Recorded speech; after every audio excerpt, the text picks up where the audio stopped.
Hello students, welcome to the YouTube channel of Gurgaon Degree College। मैं धीरज बोरा lecturer year from आपका स्वागत करता हूं इस YouTube चैनल पे। मैं इस वीडियो के अंतर्गत स्टैंडर्ड कॉस्टिंग की सेकंड वीडियो है जिसके अंदर हम एक से ज़्यादा उत्पाद होने पर material cost variance, material price variance, material usages variance और मटेरियल यील्ड वेरिएंस की चर्चा करेंगे। तो आपको क्वेश्चन आपके सामने गिवन है, एक क्वेश्चन गिवन है जिसके अंदर आपको स्टैंडर्ड डाटा दे रखा है, एक्चुअल डाटा दे रखा है, क्वांटिटी दे रखी है, प्राइस दे रखा है।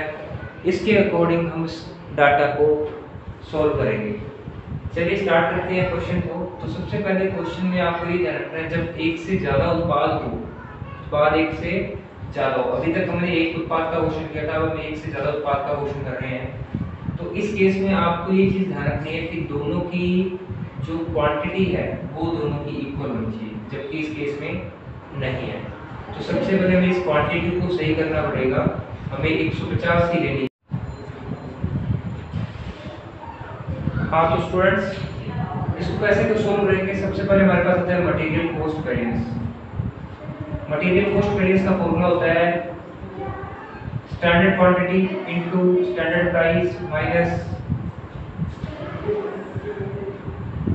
Actual quantity into actual price, जिसको हम बोल सकते हैं एससी माइनस एसी।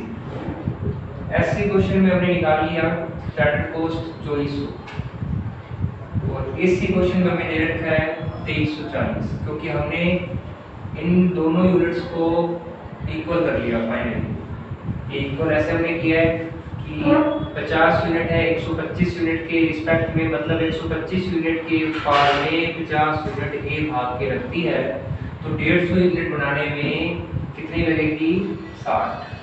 इसका मिश्रण कितना होगा, वैसे ही 75 के हिसाब से 125 रेशो जो है वो 150 के हिसाब से 90 का रेशो होगा।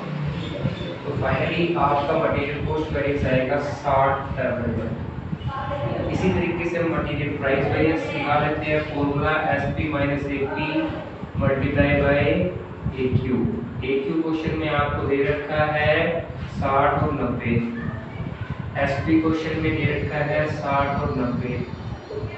एक 60 और 90 नहीं है, 10 और 20 है, सॉरी। एपी क्वेश्चन में दे रखा है 12 और 18। 10 माइनस 12 माइनस के 2 इंटू 60 120 माइनस के एडवर्स 20 माइनस 18 2 इंटू 90 180 फेवरेबल। तो फाइनली हमारे पास 60 फेवरेबल आ गया। ठीक है स्टूडेंट्स, अब हम निकालते हैं material usages variance.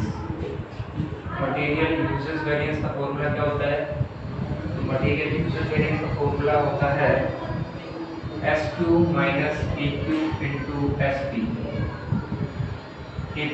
SQ minus AQ into SP material usages variance का होगा AP।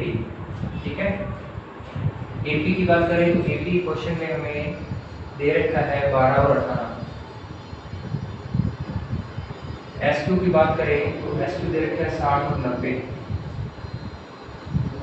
और AQ की बात करें वो दे रखा है एक्चुअल क्वांटिटी की 60 और 90। तो फाइनली वैल्यूज भी 0 आ जाएगी सारी। तो इसके बाद अगर हम बात करें मटेरियल यील्ड वेरिएंस की, इसका फॉर्मूला होता है SC per unit AY minus RSY। तो मान लो कि दोनों यूनिट बनाने के लिए आपको सिर्फ एक यूनिट बना रहे दोनों की, तो SC पर यूनिट कितनी आई है, तो स्टैंडर्ड कॉस्ट 2400 एक यूनिट। हाँ जी, तो इस प्रकार हम क्वेश्चन में material cost variance, price variance, usages variance और यील्ड वेरिएंस निकाल सकते हैं। अब हम बात करते हैं वेरिफिकेशन की। तो वेरिफिकेशन निकालने से आपकी ही आंसर की मैचिंग होती है। मटेरियल कॉस्ट वेरिएंस बराबर होता है material price variance plus material usages variance या मटेरियल यील्ड वेरिएंस के। दोनों का आंसर सेम आएगा, यूजेज वेरिएंस का और यील्ड वेरिएंस का। इसके अंदर अगर आप मटेरियल प्राइस वेरिएंस की वैल्यू जोड़ोगे तो ऑलवेज आपकी इक्वल आनी चाहिए मटेरियल कॉस्ट वेरिएंस में। तो देख लीजिए 60 प्लस 0 करेंगे तो भी 60 ही आएगा। और इस तरीके से आप एक से ज़्यादा उत्पाद वाले क्वेश्चंस को आसानी से कर सको। होप कि यहाँ तक आपको चीज़ें स्टूडेंट्स क्लियर हो रही होगी। इसके अलावा अगर हम लॉस की बात करें, एक क्वेश्चन हम लॉस का और ले लेते हैं। चलिए,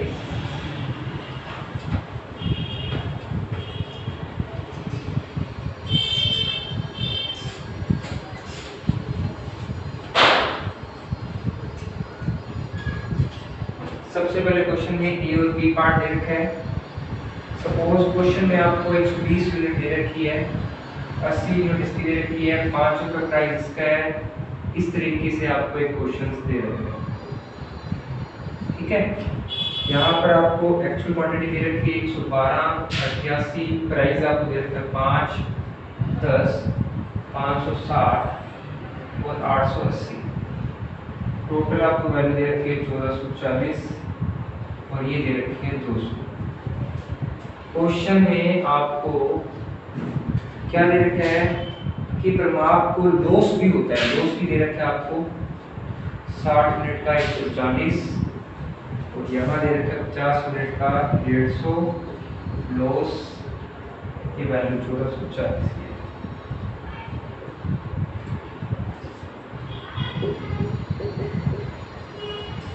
ये क्वेश्चन आपको स्टूडेंट्स दे रखे हैं।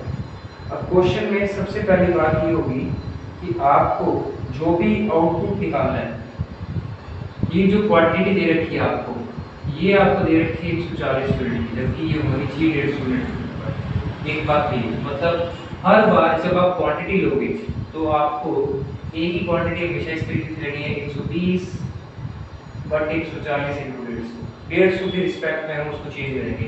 तो इसका मतलब है कि 140 यूनिट अगर हम लगा रहे हैं तो इसके आधार 140 ए की 120 यूनिट लग रही है और बी की 80 यूनिट लग रही है, टोटल 200 लग रही है। इसमें लॉस भी हो रहा है 60 यूनिट का, टोटल 140 यूनिट लग रही है। तो 140 यूनिट के रिस्पेक्ट में आपका रेशो क्या आ रहा है और 150 यूनिट के रिस्पेक्ट में क्या आएगा, वो हमारी स्टैंडर्ड कॉस्ट होगी।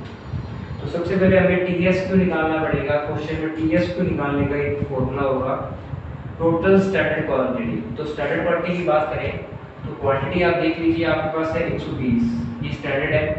कितने यूनिट पर? 140 यूनिट पे। हमें निकालना है 150 यूनिट पे। इसी तरीके से बी की क्वांटिटी की बात करें तो बी के अंदर 80 यूनिट लग रहे हैं 140 के हिसाब से, तो 150 यूनिट पर कितना लगेंगे, इस तरीके से हम इसको कैलकुलेट कर लेंगे। तो स्टूडेंट्स ये जब करोगे ये आएगा आपके पास 214.286, सॉरी ये आएगा 128 पॉइंट कुछ और ये आएगा 85.74, 714। तो इस तरीके से आप टीएस को निकालोगे। लेकिन इस क्वेश्चन को करना कैसे है, तो सबसे पहले आपको 140 के रिस्पेक्ट में ये सब कुछ चेंज करना पड़ेगा। तो मैं यहाँ पर एक छोटा सा इजी फिगर ले लेता हूँ जिससे आपकी दिक्कत दूर कम हो जाए, मतलब कैलकुलेशन में इतनी पॉइंट्स वगैरह ना आए, क्योंकि पॉइंट्स आएंगे तो फिर हमें दिक्कत होगी क्योंकि हम बिना कैलकुलेटर के सॉल्व कर रहे हैं। तो सबसे पहले आप इसको क्या करो, यहाँ पर 150 है, इसको मैं 110 यूनिट का गैप ले लेता हूँ, एक काम करता हूँ 160 कर लेता हूँ, 210 यूनिट ले लेता हूँ, 250 ले लेता हूँ, यहाँ पर 40 मिनट का गैप, 210, सब कुछ चेंज हो जाएगा।